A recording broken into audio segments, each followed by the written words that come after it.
தற்போதைய அண்மை செய்தி. இலங்கை நுவரெலியாவில் சூறாவளி காற்றால் விமானம் ஏரியில் விழுந்து விபத்திற்குள்ளாகி இருக்கிறது.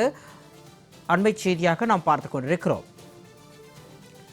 இலங்கையில் விமானம் தரையிறங்கும் பொழுது சூறாவளி காற்றால் ஏரியில் விழுந்து விபத்திற்குள்ளாகி இருக்கிறது. கூடுதல் விவரங்களோடு எமது செய்தியாளர் ரகு இணைப்பில் இருக்கிறார். விவரங்களை கேட்டு பெறலாம். வணக்கம் ரகு. இலங்கை நுவரெலியா பகுதியில் சூறாவளி காற்று காரணமாக கட்டுப்பாட்டை இழந்த விமானம் ஏரியில் விழுந்திருக்கிறது. தொடர்பான விரிவான விவரங்களை பதிவு செய்யலாம். கண்டிப்பாக சிகாமணி, இலங்கையில் விமானம் ஒன்று தரையிறங்கும் போது பலத்த சூறாவளி காற்று காரணமாக ஏரியில் விழுந்து விபத்துக்குள்ளாகியுள்ளது. அது தொடர்பான காட்சிகள் தற்போது வெளியாகி பரபரப்பை ஏற்படுத்தியுள்ளது. இலங்கையைச் சேர்ந்த விமானம் ஒன்று தரையிறங்கும் போது பலத்த சூறாவளி காற்று காரணமாக இலங்கையின் நுவரெலியாவின் கிரிகோரி ஏரியில் விழுந்து விபத்துக்குள்ளாகியுள்ளது.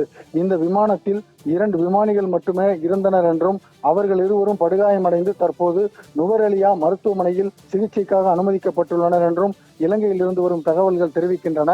மேலும் இந்த விமான விபத்து தொடர்பாக விமான பாதுகாப்புத்துறை அதிகாரிகளும் மற்றும் அங்கு உள்ளூர் போலீசாரும் தற்போது சம்பவ இடத்துக்கு விரைந்து சென்று இது தொடர்பான காட்சிகளை ஆவணப்படுத்தி விசாரணை நடத்தி வருகின்றனர் என்று இலங்கையில் இருந்து வரும் தகவல்கள் தெரிவிக்கின்றன.